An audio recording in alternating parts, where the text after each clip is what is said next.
श्री शिवाय नमस्तुभ्यम। हर हर महादेव प्रिय भक्तों, 17 अगस्त को सावन महीने का तीसरा सोमवार है और इसी दिन नाग पंचमी का परम पावन दुर्लभ और अलौकिक महासंयोग भी बन रहा है।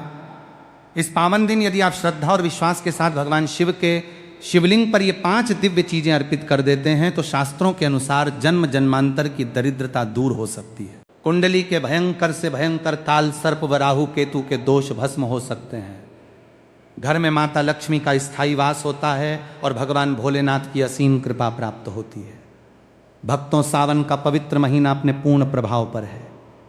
ये वही शुभ समय है जब भगवान भोलेनाथ और नाग देवता अपने भक्तों की सच्ची भक्ति से अत्यंत प्रसन्न होकर उनकी झोलियां खुशियों से भर देते हैं। जो भी भक्त सावन के तीसरे सोमवार और नाग पंचमी के दिन श्रद्धा, विश्वास और सच्चे मन से भगवान शिव का ध्यान करता है, उसकी हर उचित इच्छा पूर्ण होने लगती है। जो माता बहनें, कुमारी कन्याएं और पुरुष सावन सोमवार का व्रत रखते हैं, उन्हें पूजा के समय शिवलिंग पर ये पवित्र वस्तुएं अवश्य अर्पित करनी चाहिए। मान्यता है कि ऐसा करने से जीवन का दुर्भाग्य समाप्त होने लगता है, आर्थिक संकट दूर होते हैं और भगवान शिव की कृपा से घर में सुख, समृद्धि तथा धन धान्य की वृद्धि होती है। लेकिन दुख की बात यह है कि बहुत से लोग सावन सोमवार का व्रत तो रख लेते हैं, परंतु शिवलिंग पर वे आवश्यक वस्तुएं अर्पित करना भूल जाते हैं, जिससे उन्हें पूजा का पूर्ण फल नहीं मिल पाता। इसीलिए आज के इस महत्वपूर्ण विवरण में हम आपको विस्तार से बताएंगे कि 17 अगस्त सावन के तीसरे सोमवार और नाग पंचमी के पावन पर्व पर भगवान शिव के शिवलिंग पर कौन सी 5 पवित्र चीजें अवश्य चढ़ानी चाहिए ताकि भोलेनाथ और नाग देवता की विशेष कृपा आपके परिवार पर बनी रहे। इसीलिए भक्तों, आपसे एक छोटा सा अनुरोध है कि इस जानकारी को शुरुआत से अंत तक पूरा जरूर समझें। इसे बीच बीच में छोड़कर मत जाए, क्योंकि हो सकता है कि सबसे महत्वपूर्ण जानकारी आपसे छूट जाए। पूरा समझने पर ही आपको सही, स्पष्ट और संपूर्ण जानकारी प्राप्त होगी। भक्तों, हमारा उद्देश्य केवल धार्मिक मान्यताओं के आधार पर सही जानकारी आप तक पहुंचाना है। मानना या ना मानना पूरी तरह आपकी श्रद्धा और इच्छा पर निर्भर करता है। लेकिन यदि आप श्रद्धा और विश्वास के साथ इन बातों का पालन करेंगे तो भगवान भोलेनाथ की कृपा अवश्य प्राप्त होगी। बाद में ये मत कहिएगा कि हमें किसी ने बताया ही नहीं। यदि आपको हमारी ये जानकारी उपयोगी लगे तो इसे एक सहर्ष स्वीकार्यता अवश्य दें और हमेशा जुड़े रहें, ताकि धर्म, पूजा पाठ और व्रत त्योहार से जुड़ी ऐसी ही महत्वपूर्ण जानकारियां आपको सबसे पहले मिलती रहें। तो चलिए भक्तों, आपका अधिक समय न लेते हुए सबसे पहले ये जान लेते हैं कि इस वर्ष सावन महीने में कुल कितने सोमवार पड़ेंगे और तिथियों का क्या क्रम रहा है। इसके बाद हम आपको एक एक करके बताएंगे कि इस तीसरे सावन सोमवार को भगवान शिव के शिवलिंग पर क्या अर्पित करना चाहिए और किन चीजों से बचना चाहिए। भक्तों, इस वर्ष सावन के पवित्र महीने में कुल 4 सावन सोमवार पड़ रहे हैं। पहला सावन सोमवार 3 अगस्त को बीत चुका है। दूसरा सावन सोमवार 10 अगस्त को संपन्न हो चुका है। तीसरा सावन सोमवार 17 अगस्त को नाग पंचमी के दुर्लभ पर्व के साथ आ रहा है और चौथा 24 अगस्त को रहेगा। सावन का शुभ महीना 30 जुलाई से प्रारंभ होकर 28 अगस्त को समाप्त होगा। धार्मिक मान्यता है कि माता पार्वती ने भगवान शिव को पति रूप में प्राप्त करने के लिए सावन सोमवार का व्रत किया था। इसीलिए यह व्रत सुहागन महिलाओं, कुंवारी कन्याओं और पुरुषों सभी के लिए अत्यंत शुभ और फलदायी माना गया है। सावन का महीना भगवान शिव की उपासना, अभिषेक और शिवलिंग की पूजा के लिए सबसे पवित्र समय माना जाता है। इस दौरान शिवलिंग पर अर्पित की जाने वाली प्रत्येक वस्तु का अपना विशेष धार्मिक और आध्यात्मिक महत्व होता है। तो आइए अब बिना किसी देरी के जानते हैं कि 17 अगस्त सावन के तीसरे सोमवार और नाग पंचमी के दिन भगवान शिव के शिवलिंग पर कौन सी 5 पवित्र चीजें अवश्य चढ़ानी चाहिए, जिससे भोलेनाथ प्रसन्न होकर आपके जीवन में सुख, समृद्धि और खुशियों की वर्षा करें।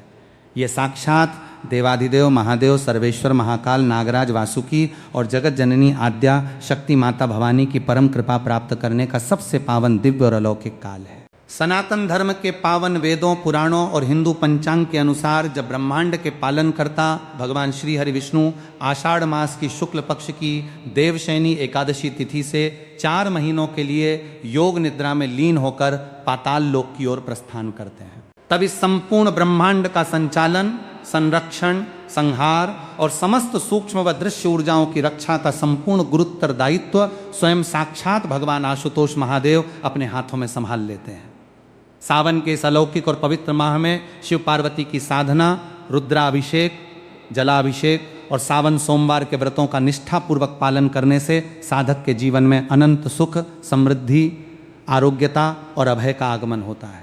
आज हम सावन के उन सभी अलौकिक रहस्यों, पूजा विधानों, आवश्यक सामग्रियों, कठोर नियमों, गुप्त अनुष्ठानों, आहार शुद्धि और अति दुर्लभ महाउपायों के बारे में अत्यंत विस्तार से चर्चा कर रहे हैं, जिन्हें जान लेना हर शिव भक्त के लिए अनिवार्य है, ताकि आपकी पूजा का एक भी फल खंडित ना हो। सावन के प्रत्येक सोमवार और विशेषकर इस तीसरे सोमवार को शिवलिंग पर अर्पित की जाने वाली प्रत्येक सामग्री का अपना एक गहरा आध्यात्मिक, तांत्रिक और वैज्ञानिक रहस्य छिपा हुआ है। सबसे प्रथम और अनिवार्य वस्तु है जल। सोमवार व्रत के दिन शिवलिंग पर जल चढ़ाना बहुत ही पवित्र और उत्तम माना जाता है। इससे भगवान शिव प्रसन्न होते हैं और शिवलिंग को ठंडक पहुंचती है। जल हमेशा तांबे के पात्र में शुद्ध भरकर अपने घर की रसोई या शुद्ध मटके से ही ले जाना चाहिए, जिसमें गंगा जल की कुछ बूंदें अवश्य मिला लें।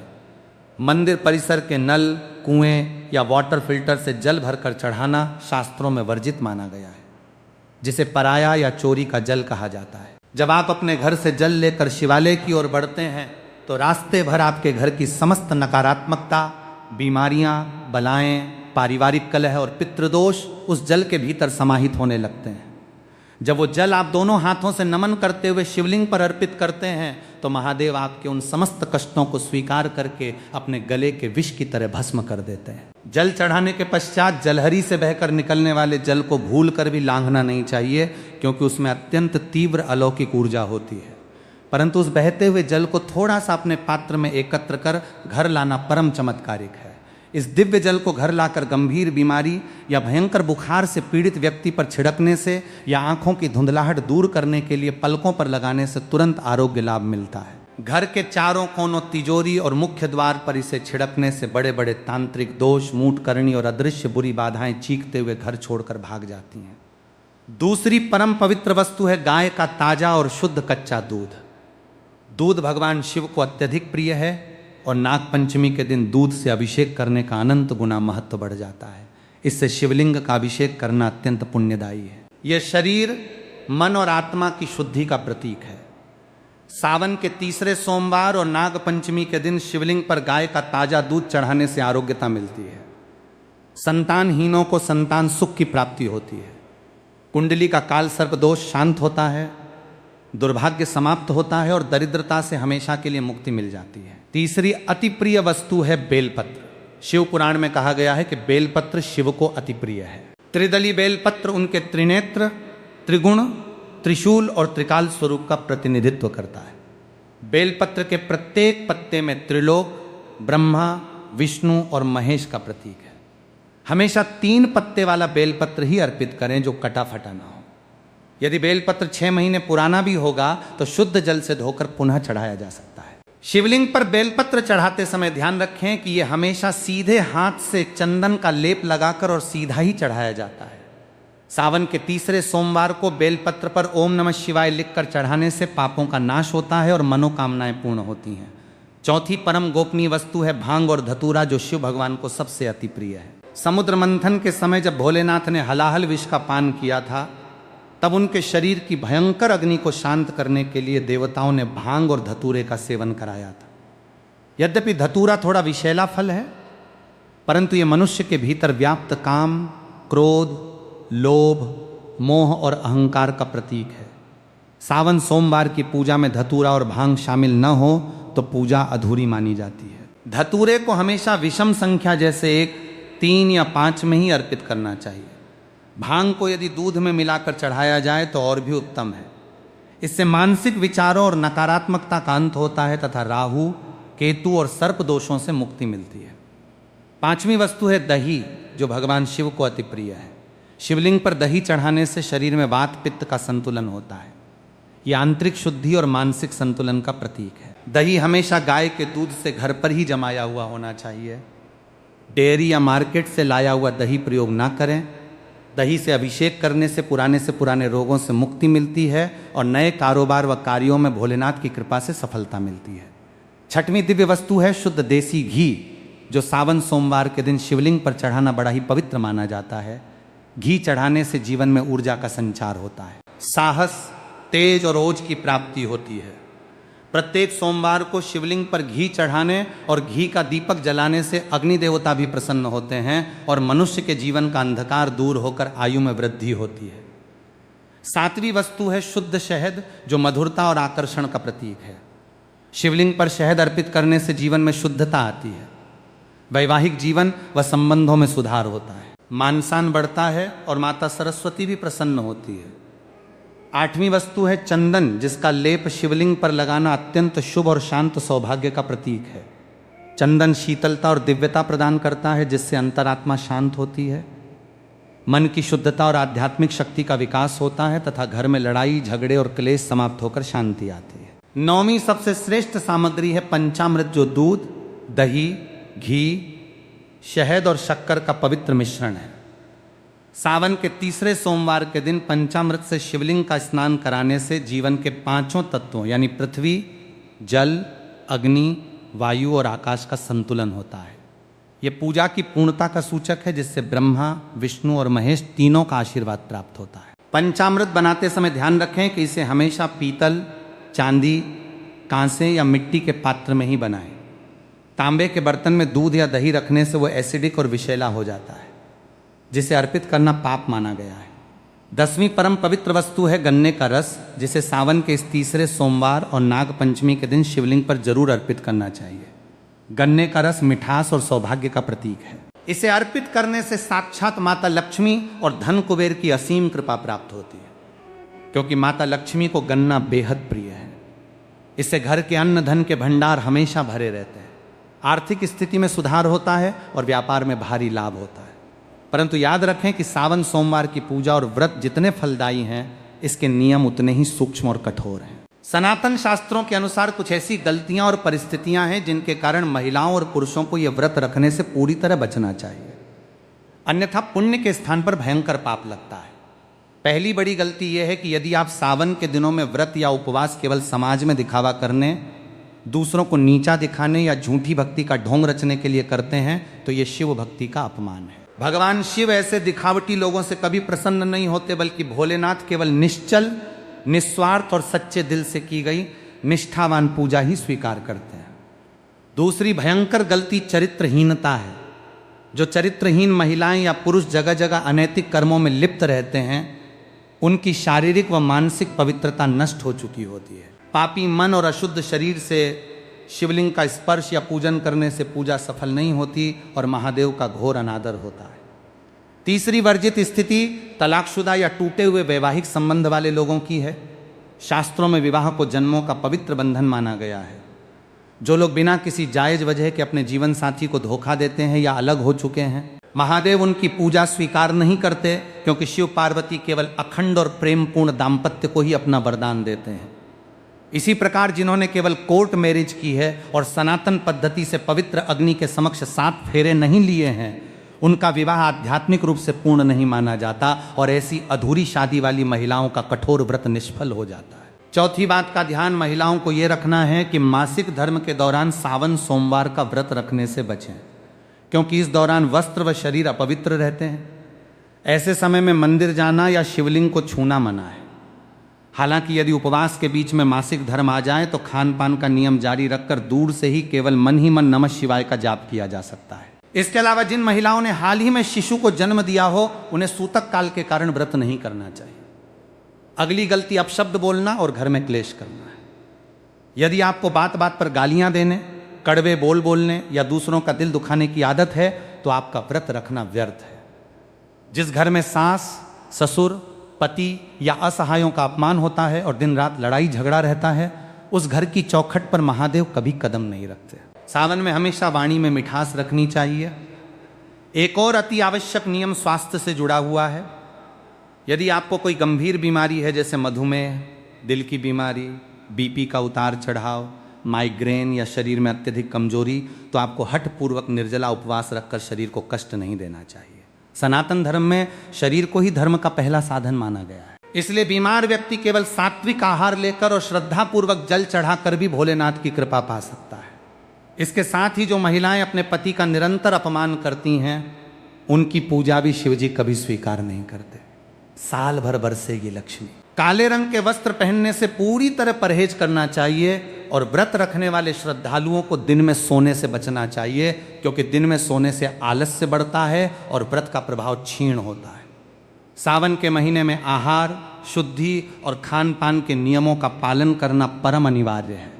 व्रतधारियों को इस पूरे महीने दूध का सेवन स्वयं करने से बचना चाहिए। धार्मिक कारण यह है कि सावन में दूध सीधे भगवान शिव और नाग देवों को समर्पित होता है, क्योंकि विष की जलन शांत करने हेतु देवताओं ने उन पर दूध चढ़ाया था।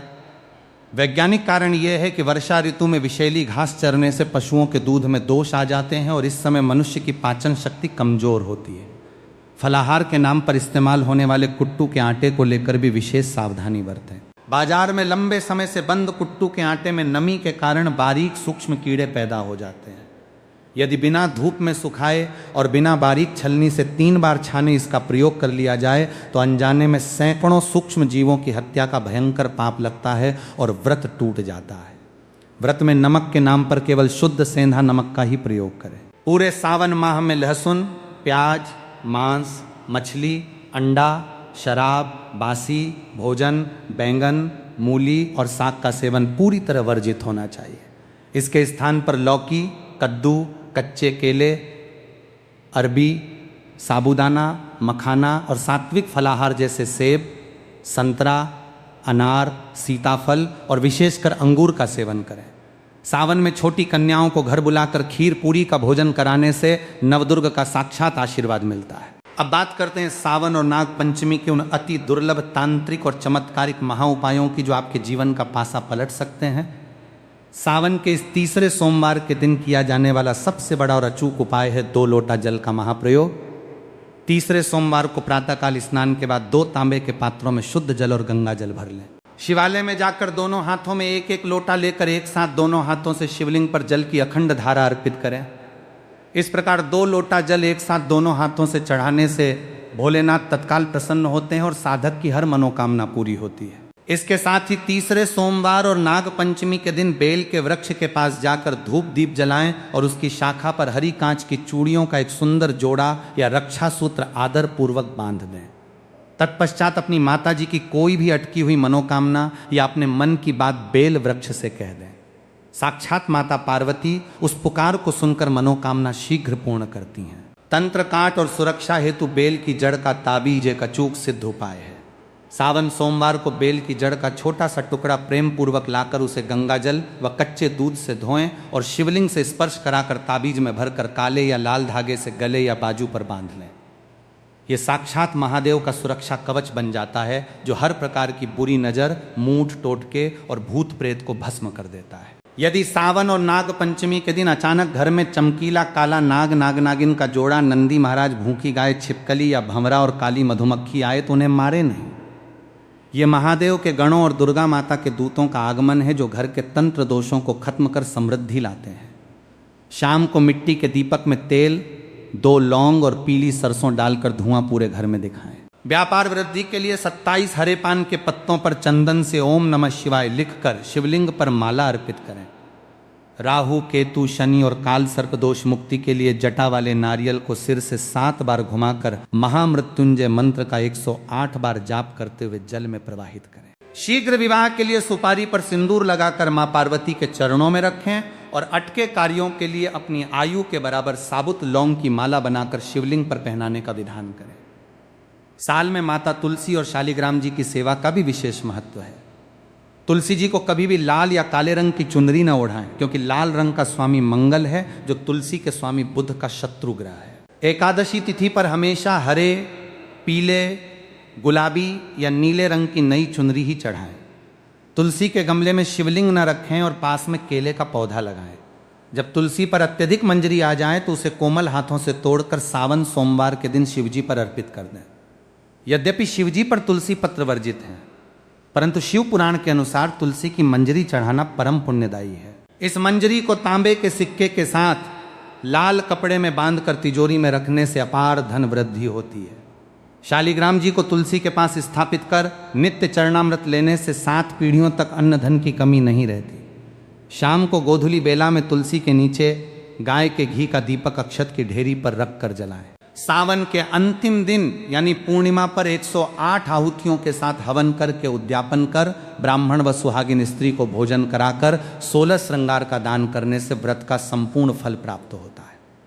समुद्र मंथन की वो पौराणिक गाथा याद रखें, जब मंदराचल पर्वत की मथानी से भयंकर हलाहल विष प्रकट हुआ था और उसकी लपटों से तीनों लोक जलने लगे थे, तब सर्वेश्वर महादेव ने उस संपूर्ण विष को अपने कंठ में धारण कर ब्रह्मांड को विनाश से बचाया था और नागराज वासुकी ने उनका साथ दिया था। उसी विष की भयंकर ज्वाला को शांत करने के लिए देवताओं ने उन पर जल और दूध की धाराएं अर्पित की थी। सावन का ये पावन संदेश हमें यही सिखाता है कि भगवान भोलेनाथ केवल बाह्य आडंबरों के नहीं बल्कि निश्चल भाव, सात्विक आचरण और निष्कपट भक्ति के भूखे हैं। यदि आप सच्चे मन से शिव पार्वती की शरण में आएंगे तो आपके जन्म जन्मांतर के पाप कट जाएंगे और घर में सदा सदा के लिए सुख, समृद्धि व अखंड सौभाग्य का वास होगा। कल्याणकारी संदेश को अपने सभी प्रियजनों तक अवश्य पहुंचाएं। जय श्री महाकाल। हर हर महादेव। संध्या समय गोधुली बेला में मछलियों को आटे की गोलियां खिलाएं। सावन सोमवार की रात्रि में महामृत्युंजय मंत्र या शिव चालीसा का पाठ करके 108 बार नमः शिवाय का जाप करने से आपके जीवन के बंद दरवाजे खुल जाएंगे और घर में सदा सर्वदा सुख, शांति, समृद्धि और महादेव की असीम अनुकंपा बनी रहेगी। ये हर भक्त के लिए अत्यंत आवश्यक है। सब्जियां और खाद्य पदार्थ हैं जिन्हें 17 अगस्त 2026 के दिन भूल कर भी अपनी रसोई में नहीं लाना चाहिए। पूरे ध्यान से सुनते रहिए, क्योंकि शास्त्र अनमोल वचन की ये अनमोल जानकारी आपको और आपके पूरे परिवार को किसी बहुत बड़े भावी संकट से बचा सकती है। शिव महापुराण, गरुड़ पुराण और अन्य स्मृति ग्रंथों में स्पष्ट रूप से लिखा हुआ है कि पंचमी तिथि में ऐसे किसी भी आहार का सेवन नहीं करना चाहिए जिसमें भारीपन हो, तीव्र गंध हो या जिसमें तामसिक गुण बहुत अधिक मात्रा में भरे हो। इसको समझने के लिए शास्त्रों का ये नियम जानना बहुत जरूरी है कि भगवान शिव और नाग देवों के निमित्त बनाए जाने वाले भोजन में तथा नाग पंचमी के दिन स्वयं ग्रहण किए जाने वाले भोजन में पूर्ण सात्विकता होनी ही चाहिए। पहली सब्जी जिसे देखकर शायद आपको यकीन न हो, लेकिन शास्त्रों में इसे नाग पंचमी के पावन दिन घर के भीतर लाना तक सर्वथा वर्जित बताया गया है। वो सब्जी है बैंगन। जी हाँ, आपको यह सुनकर बहुत बड़ा आश्चर्य हो सकता है, लेकिन बैंगन को लेकर हमारे महान सनातन ग्रंथों में अत्यंत कठोर और स्पष्ट नियम बताए गए हैं। नाग पंचमी या अन्य विशेष पर्वों पर बैंगन के सेवन को कढ़ाई से निषेध माना गया है, परंतु नाग पंचमी के दिन तो इसे स्पर्श करना या काटना भी दोषपूर्ण बताया गया है। अब प्रश्न ये उठता है कि आखिर ऐसा क्यों कहा गया है? इसके पीछे केवल अंधी आस्था नहीं है, बल्कि बहुत ही गहरे आध्यात्मिक और वैज्ञानिक कारण छिपे हुए हैं। आध्यात्मिक दृष्टि से बैंगन को पूरी तरह से तामसिक प्रवृत्ति की सब्जी माना गया है। प्राचीन मान्यताओं के अनुसार इसमें अत्यधिक मात्रा में बीज होते हैं और जहां बीजों की संख्या बहुत अधिक होती है वहां मनुष्य के मन की चंचलता भी बढ़ती है। ये मन में अकारण वासना, उत्तेजना और अस्थिरता को जन्म देता है। नाग पंचमी वो समय है जब साधक को अपने भीतर पूर्ण संयम, शिव भक्ति और शांति स्थापित करनी होती है। यदि इस पावन दिन घर की रसोई में बैंगन की सब्जी, भरता या इसका कोई भी व्यंजन बनाया जाए तो ये माना जाता है कि उस घर के सदस्यों के स्वभाव